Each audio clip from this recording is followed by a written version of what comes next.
آدمی کیا بھروسہ ہے اس زندگانی کا، آدمی بلبلا ہے پانی کا۔ کوئی گل باقی رہے گا نہ چمن رہ جائے گا، پر رسول اللہ کا دین حسن رہ جائے گا۔ اطلس و کم خواب کے پوشاک پہ نازا نہ ہو، پوشاک کہتے ہیں کپڑوں کو، یعنی اچھے اچھے کپڑوں پہ ناز نہیں کرنا چاہیے۔ اس تنے بے جان پہ خاکی کفن رہ جائے، خاک رہ جائے گی، صرف مٹی رہ جائے گی۔ ہم سفیر و باغ میں ہیں چند دن کے چہچہے، یہ دنیا ہے باغ ہیں، جب چڑیا باغ میں ہوتی اڑ جاتی ہے۔ ہم سفیر و باغ میں ہیں چند دن کے چہچہے، بلبلیں اڑ جائیں گی سونا چمن رہے گا، کوئی باقی نہیں رہے گا۔ سب فنا ہو جائیں گے کافی ولیکن حشر تک نعت احمد کا زبانوں پر سخن رہ جائے گا۔ اور جو بھی پڑھے گا صاحب لولاک پر قائم درود، آگ سے محفوظ اس کا تن بدن رہ جائے گا۔ کل یہ شعر پیش کر رہا ہوں درود پاک کی فضیلت میں۔ درود پڑھ کے مقدر جگا لیا جائے، درود پڑھ کے مقدر جگا لیا جائے، چلو زمین کو فلک سے ملا لیا جائے، چلو زمین کو فلک سے ملا لیا جائے۔ بڑی اچھی محفل سجی ہوئی ہے، ایصال ثواب کی محفل سجی ہوئی ہے، اور ایسی محفل کبھی کبھی سجتی ہے جو ابھی ابھی سجی ہوئی ہے۔ اللہ تعالیٰ اس محفل کی برکت سے مرحوم عبدالغنی صاحب کو جنت الفردوس میں بہترین مقام عطا فرمائے۔ محبت سے سارے حضرات بول دیتے آمین۔ کہ بزم سرکار کہیں جب بھی سجی دیکھی ہے، بزم سرکار کہیں جب بھی سجی دیکھی ہے، عشق والوں کی وہیں بھیڑ لگی دیکھی ہے۔ سب عشق والے ہیں، دیوانے ہیں، بلبل کو پھول، شمع کو پروانہ چاہیے، ہم کو رسول پاک کا دیوانہ چاہیے۔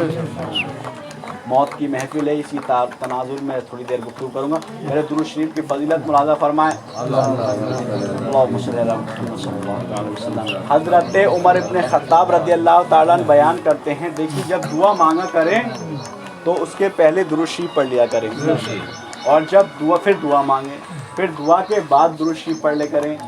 تو دعا سے پہلے درود شریف اور دعا کے بعد میں درود شریف، اور بیچ میں دعا ہو جائے تو اگر اول درود اور آخر درود پڑھے جائے تو اللہ تبارک و تعالیٰ دعا کو قبول فرماتا ہے۔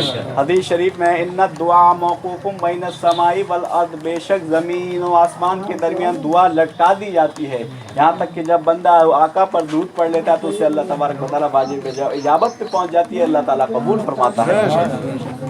تو میں نے جو قرآن پاک کی آیت پیش کی کہ ہر نفس کو موت کا مزہ چکھنا، ہر جاندار کو اب چکھنا، موت کا مزہ چکھنا ہے۔ ہمارے درمیان سے مرحوم عبدالغنی صاحب چلے گئے، انہوں نے موت کا مزہ چکھا، اور بھی لوگ ہمارے درمیان سے چلے گئے ہیں، بڑے بڑے لوگ، چاہے امیر ہو غریب ہو، موت کا مزہ ہر ایک کو چکھنا۔ اچھا، موت ایک ایسی حقیقت ہے جس میں کسی کو اختلاف نہیں۔ بچوں سے پوچھو موت آئے گی، کہے گا ہاں ہاں آئے گی۔ بڑوں سے پوچھو موت آئے گی، کہا ہاں ہاں آئے گی۔ جوانوں سے پوچھو موت آئے گی، ہاں ہاں آئے گی۔ آپ بوڑھوں سے پوچھو موت آئے گی، کہیں گے ہاں موت آئے گی۔ آپ بچیوں سے پوچھو، لڑکیوں سے پوچھو، عورتوں سے پوچھو، مرد و زن کسی سے بھی پوچھو موت آئے گی، سب کہیں گے ہاں ہاں آئیں گے۔ حد تو یہ ہے کہ ہندو سے پوچھو وہ بھی یہی کہے گا موت آئے گی، سکھ سے پوچھو وہ بھی یہی کہے گا موت آئے گی، عیسائی سے کہو وہ بھی یہی پوچھے گا موت آئے گی، بدھسٹ سے کہو موت آئے گی، کہے گا ہاں آئے گی، مسلمان سے پوچھو موت آئے گی، ہاں آئے گی، پوپ سے پوچھو وہ بھی یہی کہے گا موت آئے گی، ہاں آئے گی، آپ علماء سے پوچھو موت آئے گی، ہاں آئے گی، مفتیوں سے پوچھو موت آئے گی، ہاں آئے گی، آپ عالموں سے پوچھو، آپ جاہل سے پوچھو موت آئے گی، وہ بھی کہے گا ہاں موت آئے گی۔ آپ ہندوستان، پاکستان، ترکستان، انگلستان، افغانستان، سوڈان، امریکہ، جرمنی، جاپان، ہالینڈ، ماریشس، چین، Nepal, Bhutan, Indonesia, Malaysia, Syria, Libya, Oman, مشرق، مغرب، شمال، جنوب، ایسٹ، ویسٹ، ساؤتھ، نارتھ کے رہنے والوں سے پوچھو موت آئے گی۔ تو دنیا کے اندر 7 مہادیپ ہے، کانٹیننٹس ہے، 4200 مذہب ہے، 700 ارب کی آبادی ہے، تمام لوگوں سے پوچھو گے تو سب با اتفاق یہی جواب دیں گے ہاں موت آنی ہے، کیونکہ موت خدا کا قانون ہے۔ کل نفس ذائقۃ الموت، ہر نفس کو موت کا مزہ چکھنا ہے۔ تو یہ موت ایک اٹل قانون ہے جس کو ہر حال میں پورا ہونا ہے. ابھی پہلے شعر سنیے آپ، پھر انشاءاللہ آپ کی طبیعت میں چاشنی پیدا ہوگی کہ نام میں نے جب محمد بولے صلی اللہ علیہ وسلم، نام میں نے جب محمد مصطفیٰ کا لے لیا، نام میں نے جب محمد مصطفیٰ کا لے لیا، نام میں نے جب محمد مصطفیٰ کا لے لیا، تو میرے لب نے میرے لب کا بڑھ کے بوسہ لے لیا، میرے لب نے میرے لب کا بڑھ کے بوسہ لے لیا. اور دیکھو صحبا میں علی نے کیا دیا کیا لے لیا، دیکھو صحبا میں علی نے کیا دیا کیا لے لیا، دیکھو صحبا میں علی نے کیا دیا کیا لے لیا. عصر دے کر گود میں، عصر دے کر گود میں کعبے کا کعبہ لے لیا، عصر دے کر گود میں کعبے کا کعبہ لے لیا. محبت سے کہہ رہے ہیں سبحان اللہ. تو موت ایک ایسی حقیقت ہے جس پہ کسی کو اختلاف نہیں ہے، کسی کو ہر ایک کو اتفاق ہے موت کی حقیقت پر. یہ بڑی بڑی بلڈنگیں فنا ہو جائیں گی، بڑے بڑے آسمان فنا ہو جائیں گے، بڑا آسمان پڑا ہو جائیں گے، زمین فنا ہو جائے گی، بڑی بڑی پہاڑیں فنا ہو جائیں گی، بڑی بڑی گاڑیاں فنا ہو جائیں گی، بڑے بڑے لوگ فنا ہو جائیں گے، کوئی چیز باقی نہیں رہے گی. کل من علیہا فان ویبقی وجہ ربک ذو الجلال والاکرام. ہر چیز دنیا کی فنا ہو جائے گی، باقی رہنے والی اللہ کی ذات. اچھا، موت ایک یہ بہت زیادہ بھیانک لفظ ہے، بہت خطرناک لفظ. موت کا نام سن کر اچھے اچھے کو پسینہ آ جاتا. ایک ضعیفہ تھی، کون تھی؟ ضعیفہ بڑھیا تھی. کہا وہ جنگل سے لکڑی لے کے آیا کرتی تھی، لکڑی لے کر آیا کرتی تھی تو وہ کہتی ہائے میں پریشان ہو گئی، میں بہت زیادہ پریشان ہوں، اس روز روز کی زندگی سے تو اچھا ہے کہ اللہ تعالیٰ مجھے موت دے دے. کہا اچھا موت دے دے، یہ میں دعا کری. تو فرشتہ جو موت کا فرشتہ ہے ملک الموت وہ حاضر ہو گیا. کہا ٹھیک ہے. فرشتے نے جب اس ضعیفہ کو دیکھا کہا تو وہ ضعیفہ دیکھ کر ڈر گئی، فوراً دیکھ کر ڈر جاتی ہے. کہا تو کون؟ کہا میں موت کا فرشتہ ہوں جس کو ابھی ابھی تم یاد کر رہی تھی. کہا اب میں تمہاری روح نکالنے آیا ہوں. تو جو جیسی ضعیفہ نے کہا نہیں میری روح مت نکالی، میں تو ایسی مذاق میں کہہ رہی.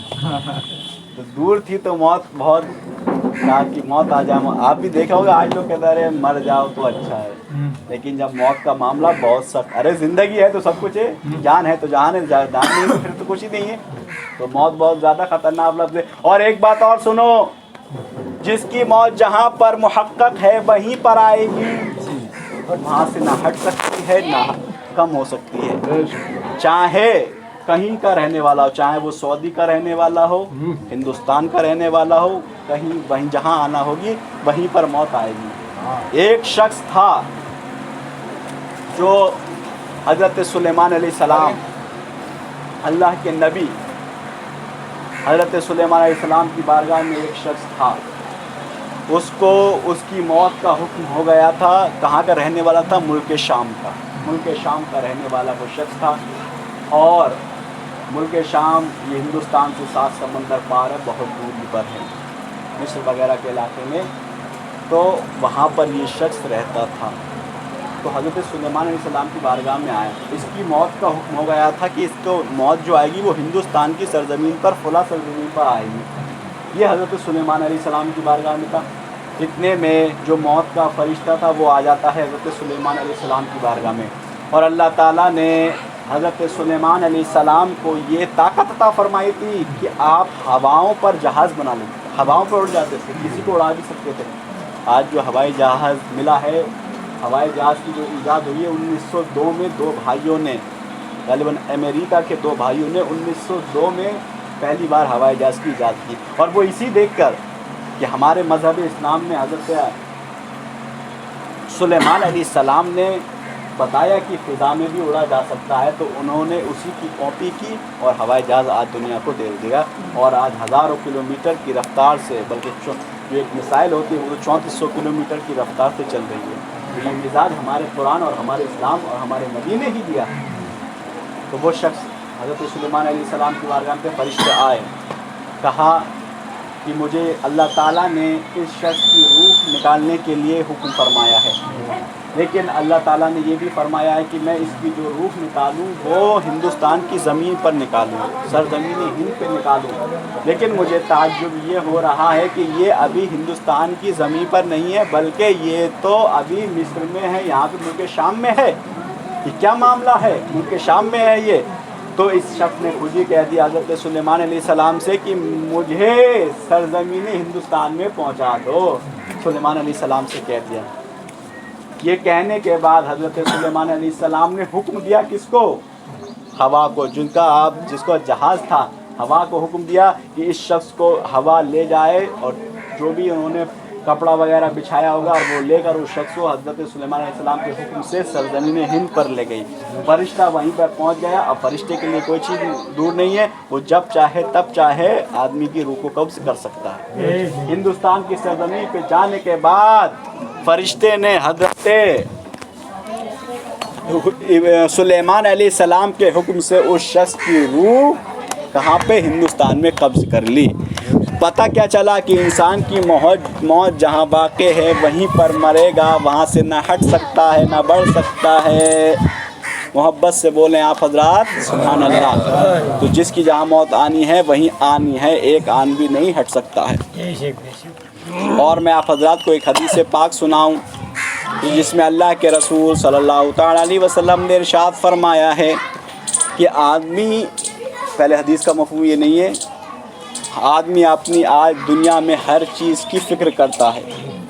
وہ یہ سوچتا ہے کہ میرا گھر بہتر بن جائے، میرے رہنے کے لیے سامان اچھا ہو، اپنی زندگی کے ایام میں پیسے کی کماتا ہے، پیسے کو رکھتا ہے کہ یہ میری ضرورت کے لیے کام میں آئے، بینک بیلنس بن جائے۔ اپنی سواری کے لیے انسان گاڑی کا انتظام کرتا ہے، اپنے کھانے سے پہلے کھانے کی چیزوں کا انتظام کرتا ہے، رہنے سے پہلے رہنوں کی چیزوں کا انتظام کرتا ہے، لیکن کبھی انسان نے یہ نہیں سوچا کہ میں جو دنیا کے اندر زندگی گزار رہا ہوں یہ کس مقصد کے تحت گزار رہا ہوں، یہ اللہ اور اس کے رسول کے مطابق زندگی گزر رہی ہے یا نہیں گزر رہی ہے، نمازوں میں جا رہی ہے، زندگی نہیں جا رہی ہے۔ ارے جب ہم کھانے سے پہلے اپنی غذا کا انتظام کریں گے۔ اچھا ایک بات اور یہ ہے کہ جہاں ہمیں ہمیشہ ہمیش رہنا ہے وہاں کا ہمارے لیے کوئی انتظام نہیں ہے، لیکن جہاں ہمیں 60 سال 50 سال 100 سال زیادہ سے زیادہ رہنا ہے وہاں کے لیے ہم نہ جانے کن کن اشیاء کا انتظام کرتے ہیں، لیکن ہمارے لیے قبر جہاں میں رہنا ہے، حشر میں رہنا ہے، قیامت میں رہنا ہے، جہاں ہمیشہ ہمیش رہنا ہے، دار فانی سے دار بقا کی طرف کوچ کرنا ہے، وہاں کے لیے ہمارا کوئی انتظام نہیں، کوئی بھی ہمیں ضرورت نہیں پڑتی ہے کہ ہم وہاں کے لیے مال اکٹھا کریں، نیکیاں جمع کریں۔ یہاں تو بندہ کہتا ہے وہ حدیث پاک شروع یقول العبد مالی مالی مالی انما لہ من مالہ ثلاث، بندہ کہتا ہے کہ یہ میرا مال ہے میرا مال ہے میرا مال ہے، لیکن اس کا مال صرف 3 ہی چیز ہے، 3، کتنا بھی مال کما لے اس کا مال صرف 3 چیز ہے۔ ایک وہ ہے ما اکل و افنا، جو اس نے کھایا اور فنا کر دیا، کھانے کے بعد ختم کر دیا، یعنی جو آپ نے کھا لیا ایک دن کا کھا لیا، اب یہ مت دیکھو کہ ہم زندہ رہ سکتے ہیں نہیں رہ سکتے، بلکہ جب تم صبح کرو تو یہ مت دیکھو شام آئے گی نہیں آئے گی، اور جب شام کرو تو یہ مت دیکھو کہ صبح آئے گی یا نہیں آئے گی، تو جو کھا لیا وہی اپنا ہے۔ اور دوسری چیز یہ ہے کہ جو پہن لیا اور اس کو گلا دیا، پہن کر کپڑا بوسیدہ کر دیا تو وہی اپنا ہے۔ اور تیسرا یہ ہے کہ جو اس نے دیا اور ما آتا، جو اس نے عطا کیا اور اپنی آخرت کے لیے چھوڑ دیا، تو یہ بس یہی 3 مال ہے۔ وما سوا ذالک فہو ذاہب و تارکہ للناس، تو وہ اس کے علاوہ جو کچھ ہے وہ سب جانے والا ہے اور لوگوں کے لیے چھوڑ کر جانے والا ہے۔ تو لہٰذا اپنی اپنی آخرت کے لیے ذخیرہ اکٹھا کریں، اپنی اپنی آخرت کے لیے اپنے نامہ اعمال اچھے کریں. اللہ تعالی ہم سب کو توفیق رفیق عطا فرمائے. محبت سے کہہ دیں سبحان اللہ. یہ حضور تاج الشریعہ کے 2 شعر پہلے میں پیش کر دوں، انشاءاللہ پھر تقریر آگے ہوگی. کہ مصطفیٰ ذات یکتا آپ ہیں، مصطفیٰ ذات یکتا آپ ہیں، مصطفیٰ ذات یکتا آپ ہیں، یک نے جس کو یک بنایا آپ ہیں. میری تقریر میں ایک یہی خاصیت ہوتی ہے کہ میں بیچ بیچ میں ترنم کے شعر پڑھتا ہوں.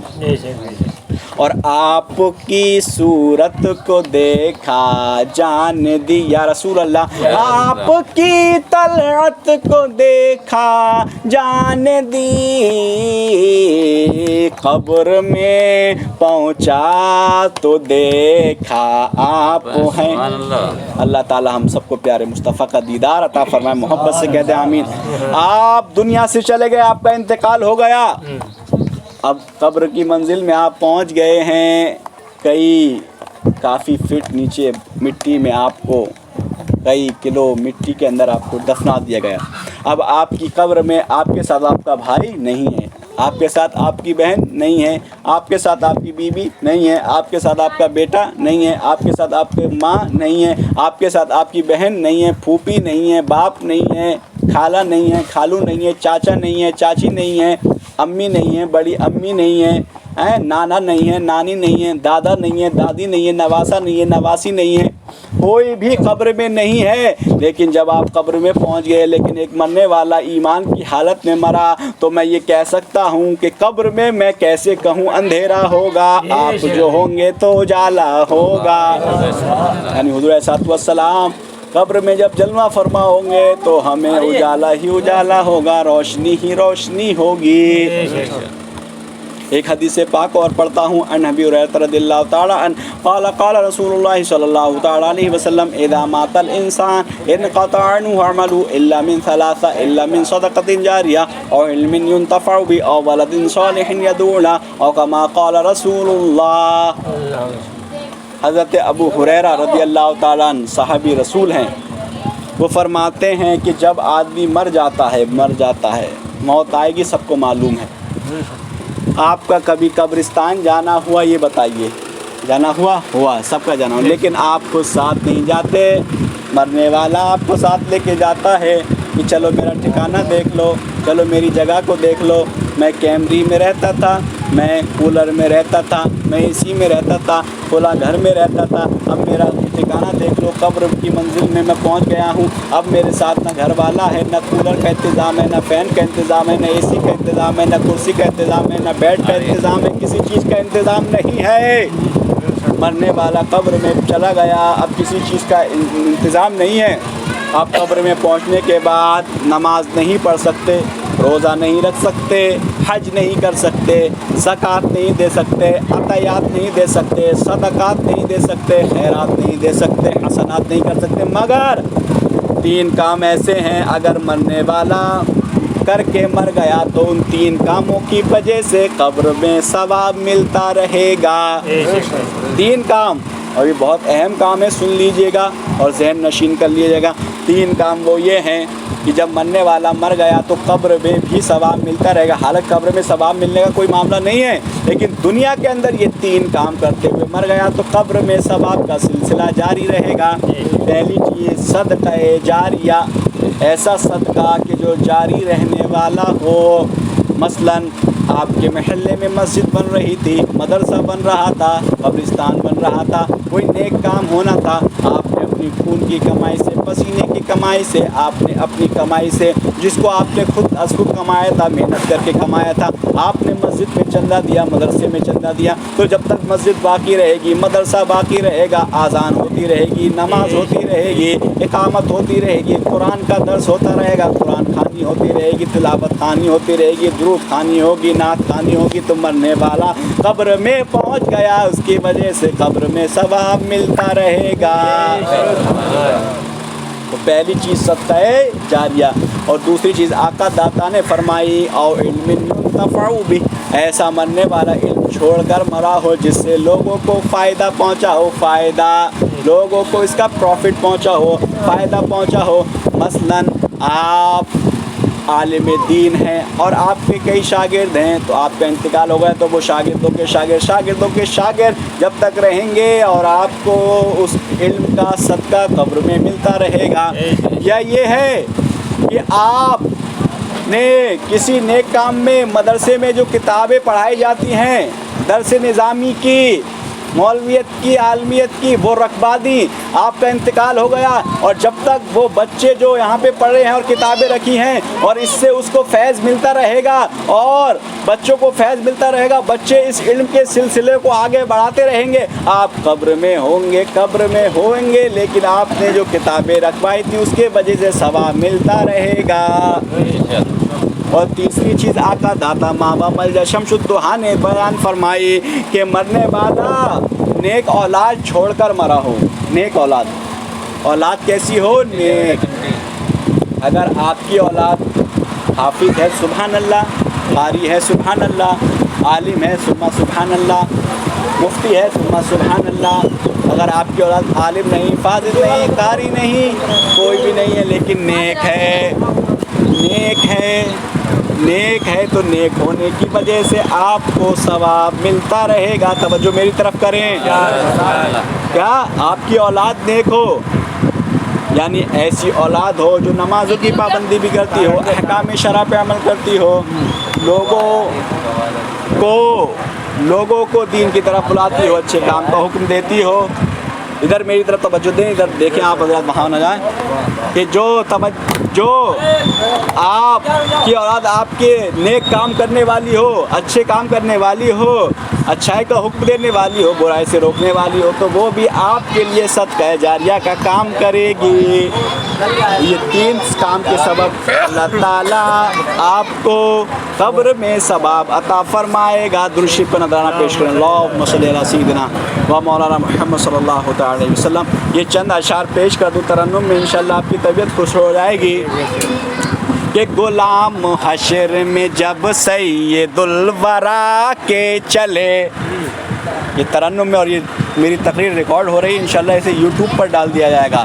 غلام حشر میں جب سید الورا کے چلے، میرا یوٹیوب چینل آئیڈیو میں میری تصویر نہیں آتی ہے، یوٹیوب پہ چینل بنا ہوا ہے، وہاں پہ آئیڈیو میں میری تقریریں پڑی ہوئی ہیں، انشاءاللہ کوشش کریں گے اسے بھی ڈال دیا جائے۔ موت کے اوپر یہ میرا نیا ٹاپک ہو، اس لیے ریکارڈ کر رہا ہوں۔ محبت سے کہہ دیں سبحان اللہ۔ آپ حضرات بھی میرا چینل سبسکرائب کر دیں، عرفان نوری آفیشیل ہے، تقریر کے بعد آپ لیں اور اسے سبسکرائب کر دیں، میری تقریر سنیں، آپ کو نئی تقریر انشاءاللہ مسائل سننے ملیں گے، تقریر سننے ملے گی، درس سننے ملے گا۔ کہ غلام حشر میں جب سید الورا کے چلے، غلام حشر میں جب سید الورا کے چلے، لوائے حمد کے سائے میں سر اٹھا کے چلے، لوائے حمد کے سائے میں سر اٹھا کے چلے۔ اچھا ایک بات یہ ہے کیا کہ جب بچہ پیدا ہوتا ہے اسے نہلایا جاتا ہے، لیکن جب انسان مر جاتا ہے تب بھی نہلایا جاتا ہے، ایسا کیوں؟ بھائی پیدا ہو رہا ہے بچہ، نہلایا جا رہا ہے، یہ بات سمجھ میں آ رہی ہے کیوں؟ اسے زندہ رہنا ہے، دنیا میں رہنا ہے، دنیا کے ایام گزارنا ہے، بات سمجھ میں آتی ہے، لیکن مرنے والا جب مر گیا اسے بھی نہلایا جا رہا ہے، تو اسے کیوں نہلایا جا رہا ہے؟ وہ تو مر گیا، اسے زندہ تو رہنا نہیں ہے۔ تو وجہ کیا ہے؟ اس کلام کے اس شعر میں ملاحظہ فرمائے کہ نظر بعالم پاکیزگی پڑے ان پر، نظر بعالم پاکیزگی پڑے ان پر، نظر بعالم پاکیزگی پڑے ان پر، مسافران لحد کے مسافر یعنی مرنے والے، مسافران لحد اس لیے نہا کے چلے، مسافران لحد اس لیے نہا کے چلے۔ اور ایک شعر اور ہے قابل غور، نہیں ہے کبر کی رخصت حرم میں زائر کو نہیں ہے کبر کی رخصت، حرم میں زائر کو نہیں ہے کبر کی رخصت، حرم میں زائر کو ادب کا ہے یہ تقاضا، ادب کا ہے یہ تقاضا کہ سر جھکا کے چلے، ادب کا ہے یہ تقاضا کہ سر جھکا کے چلے۔ اور ایک شعر اور، نشہ حرام ہے، کیا ہے؟ حرام، شراب حرام ہے۔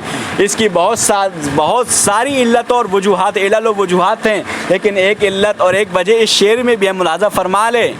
بہت اچھا شعر ہے یہ بھی کہ نشے کی علت حرمت پہ تھا یہ پہلو بھی، نشے کی علت حرمت پہ تھا یہ پہلو بھی، نشے کی علت حرمت پہ تھا یہ پہلو بھی،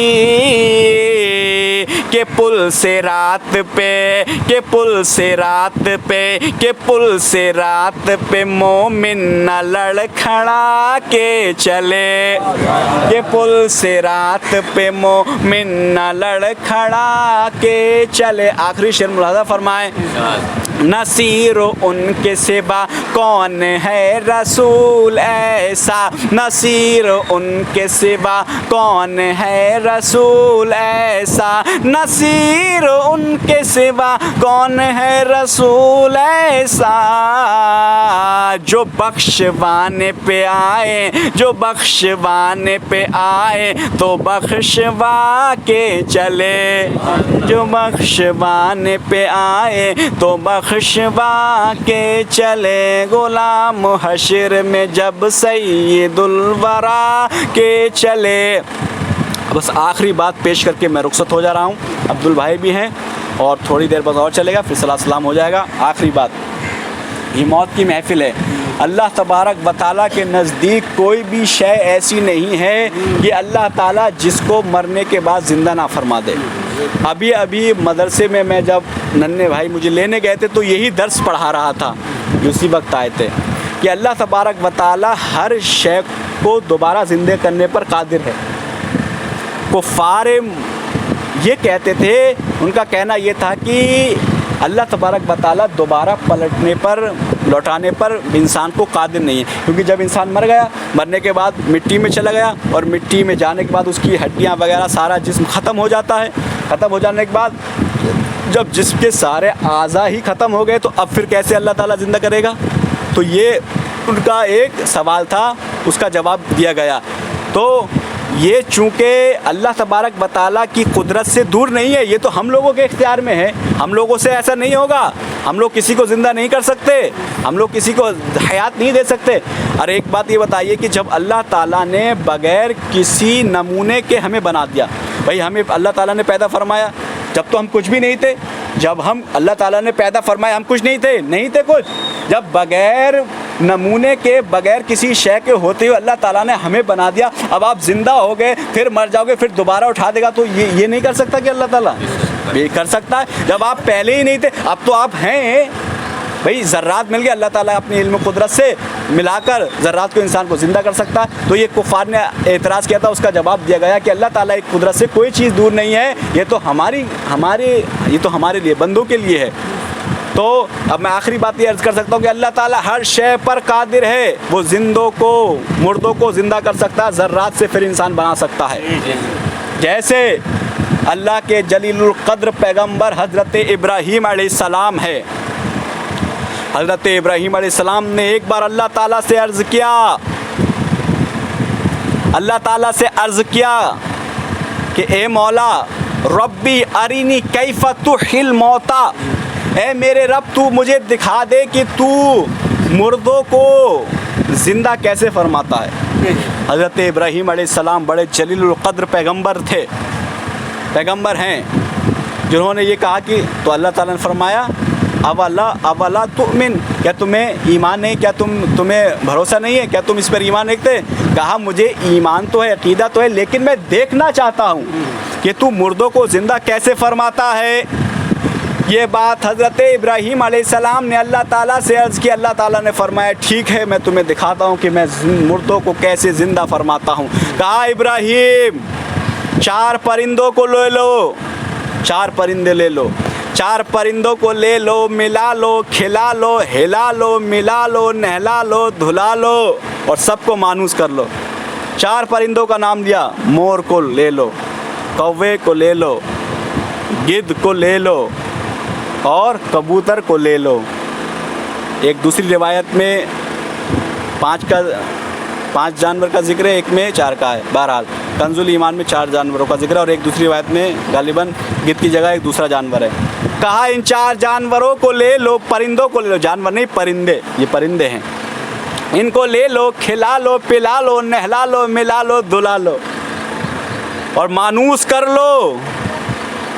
کہا ٹھیک ہے. اور کہا جب یہ تم انہیں خوب کھلا لو, ہلا لو تو ان کو ذبح کر دو, ذبح کر دو 4 کو, اور 4 پرندوں کے جو سر ہیں اپنے پاس میں رکھ لینا اور جو 4 پرندوں کا پورا اور جسم ہے اس کو کاٹ کر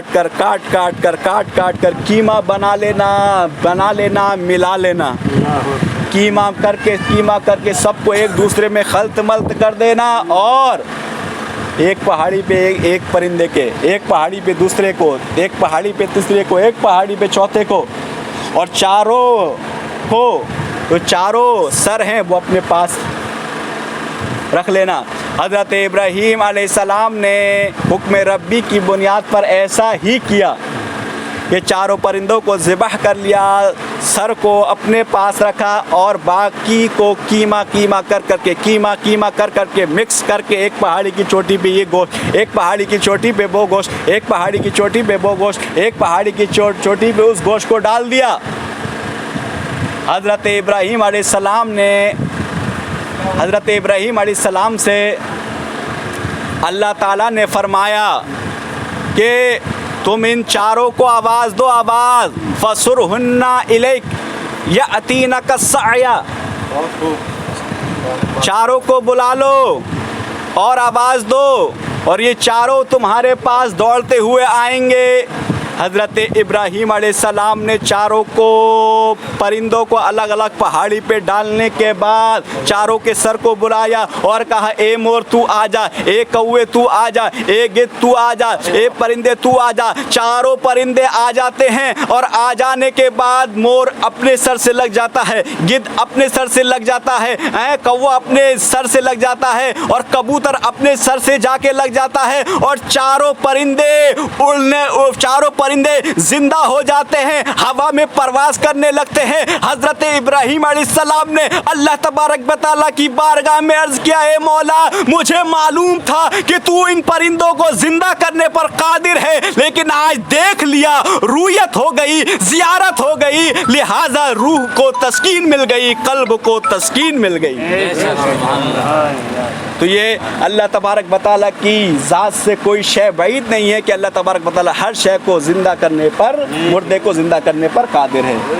تو اللہ تعالیٰ کی بارگاہ میں دعا ہے. اور بھی حضرت تشریف لے آئے, مولانا سلیم صاحب, امام صاحب بھی تشریف لے آئیں, ان کا تھوڑی دیر بیان ہوگا, پھر صلاۃ سلام ہوگا. اللہ تعالیٰ ہم سب کو عمل کی توفیق عطا